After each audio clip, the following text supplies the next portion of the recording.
Well, it was a really nice Christmas week in the Meyer home. The family got together. Jacob and Jenny were not able to make it up from Omaha, but Alex was in from Boulder and Adam was up from Madison. So we had enough people to get around the table and laugh a lot and play sheephead the way God intended.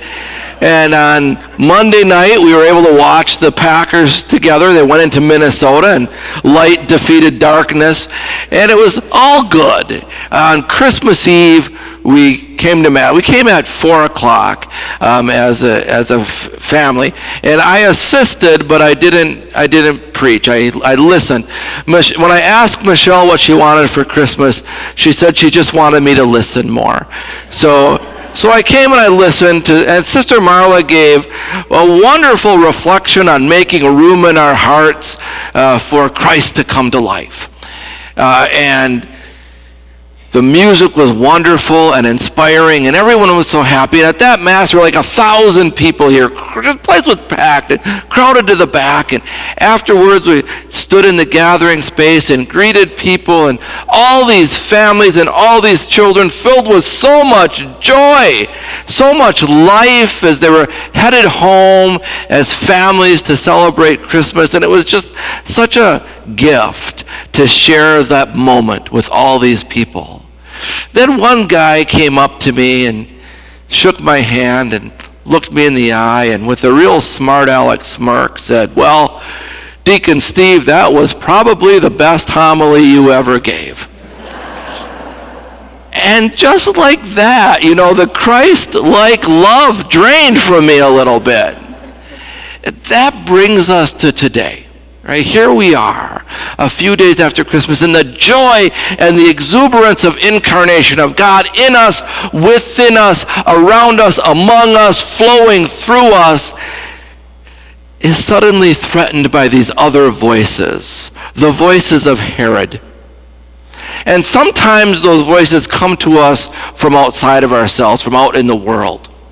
But oftentimes the voice of Herod comes from within our own heads and seeks to suppress, oppress, contain, diminish, and even kill the Christ trying to come to life within us. Sometimes that's the voice of self-grandizement, raising us up, the ego self, self-interest, self-importance, self-righteousness, self-reverence. Sometimes it's a diminishing voice of self-criticism, self-neglect, telling us we're not good enough, keeping us small, and in keeping us small, keeping Christ small. And Joseph too heard the voice in the dream. He heard Herod is trying to destroy Christ. So Joseph takes his family, his young family, this infant child and his mother, and he flees to Egypt. Now, this part of the story is really very important. We need to consider it alongside the nativity story, because in the nativity story, he's in his hometown. This family is in their hometown in Bethlehem, where they're rooted, where they've been rooted for generations. And here, they're not welcome. Here, there isn't room for them. Here, they are pushed out to the margins. And here, they are threatened. Herod, the voice of Herod, if you stay here, is seeking to kill Jesus. So they flee. They flee across borders into Egypt.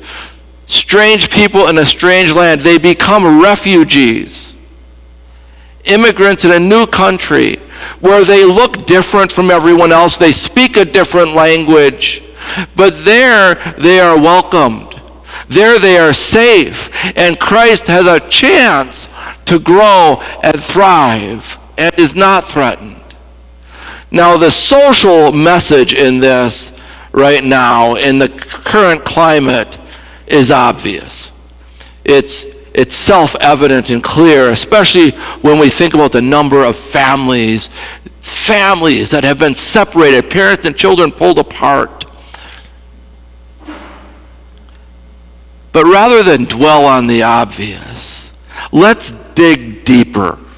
Let's drill down and unpack the spiritual message. Home, Nazareth, Bethlehem. For Joseph and his family, that's where they would be comfortable. That was their comfort zone. That's where they were from. That's where they were rooted. That's where their family was. So whether there was function or dysfunction there, it's still where they were from. It was their comfort zone. Egypt was way beyond their comfort zone. Strangers in a strange land. They had to push themselves and go someplace where they knew nobody, completely unfamiliar. Push themselves outside. And that's where Christ has a chance to thrive. When we dare to leave the confinement of our own comfort zones and venture into new places that challenge us, push us, make our palms sweat, make us uncomfortable, that's where Christ has a chance to come alive and grow and thrive. Just a few personal examples. When I started Streetlights Outreach, man, sitting out on a dark corner downtown at midnight was a very uncomfortable place for me. Way outside I was a stranger in a strange land. When I first became ordained, 14 years ago, standing here in Vestment, speaking to this community, it itched. 14 years later, it still itches. When I became a father, not once or twice, but 3 times, I'm still just amazed at the naivety of God to let me raise children. That's an optimistic God, you know. But that was way beyond my comfort zone. But see, if you look at your own lives, if you really look at what has enabled you to grow the most, what has brought Christ to life within you, what has nurtured forth the greatest love so that it could pour from you into the world, in all cases, it's always things that come as a result of pushing beyond our comfort zones. Daring to let go of the smallness of the familiar and venture into something that was new and different and challenged us to share ourselves in new and risky ways. So as we approach this new year, and we think about New Year resolutions or New Light resolutions, we would do well to ask ourselves these 2 questions. First, who is Herod in my head? Who is Herod in my head?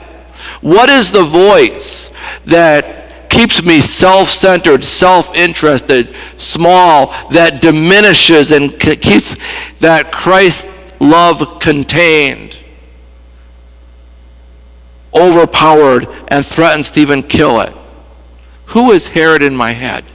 And secondly, where is Egypt for me? Where am I called to push beyond my comfort zones into something new, something that maybe makes me a little uncomfortable, so that I can grow and share and love in broader, new ways? Who is Herod in my head? And where is Egypt for me? So as we move forth, we think about moving ourselves and our families and our whole community forward in the love of Christ, to live that out in our world. Let us leave the voice of Herod behind, and let's go to Egypt.